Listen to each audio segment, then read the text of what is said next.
보통 사람들이 부를 축적하는 이론 과정에서 중요하다고 생각하는 거. 저는 이제 첫 번째 가장 중요하다고 생각하는 거는 부자에 대해서 오해와 착각에서 벗어나는 것을 먼저 해야 된다고 생각을 해요. 그게 가장 시초고 중요하다고 생각합니다. 저는 사실 지극히 저도 보통 사람이지만 우리 모든 보통 사람들이 저마다 부를 축적할 수 있는 씨앗을 내면에 다 갖고 있다고 생각을 해요. 저는 그걸 잘 키워서 어느 정도 현실을 만든 그런 상황이지만 그렇지 못한 사람들이 대부분일 거라고 생각을 하고, 그렇다고 그분들이 부의 씨앗이 없는 게 아닙니다. 분명히 있습니다. 사람마다 분명히 하나는 가지고 있어요.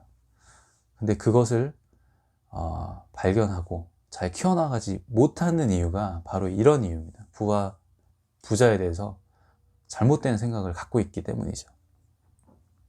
그런 잘못된 생각이 왜 안 좋냐면 그런 씨앗을 볼 수 없게 만들고 그것을 키울 수 없게 만들기 때문입니다.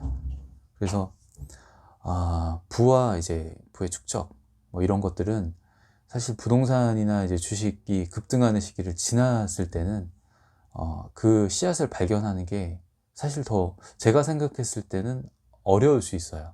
왜냐면 부의 씨앗이 자신의 내면에 좀 집중을 해야 되는데, 이런 이제 자산이 이제 쪼그라드는 시기에는 이제 더 자신이 없는 거죠. 뭔가 자기가 자산 급등기에는 사실 자신감을 가지고 어떤 뭐 자산에 투자하더라도 그게 급등하기 때문에 최소한 자신감을 가질 수 있어요. 그리고 뭐 부수적으로 어느 정도 이제 수익도 얻을 수 있겠죠.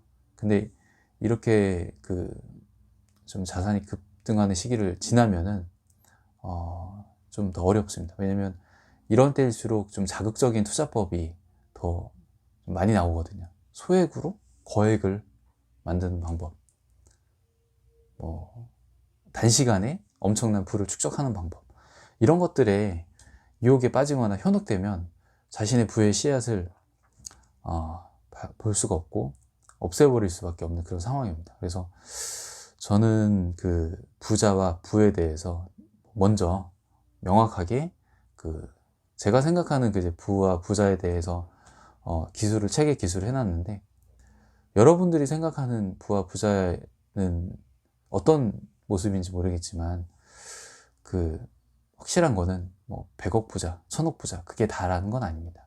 그리고 100억과 1000억 이면에 숨어 있는 재무적 구조를 먼저 봐야 돼요. 그거에 대해서도 책에서 좀 설명을 해드렸는데, 예를 들어서 이렇습니다. 100억 부자가 있어요. 근데 그 100억을 만들기 위해서 95%의 타인 자본, 대출, 그리고 5% 정도의 자기 자본을 레버리지 극대화하는 거죠. 그럼 여러분 부채 비율이 어느 정도 될 것 같아요? 뭐 100%대가 아닙니다. 정확히 1900%입니다. 부채 비율 1900%. 부채 비율이 1900%의 100억 부자를 정말 진정한 부자라고 할 수가 있을까요?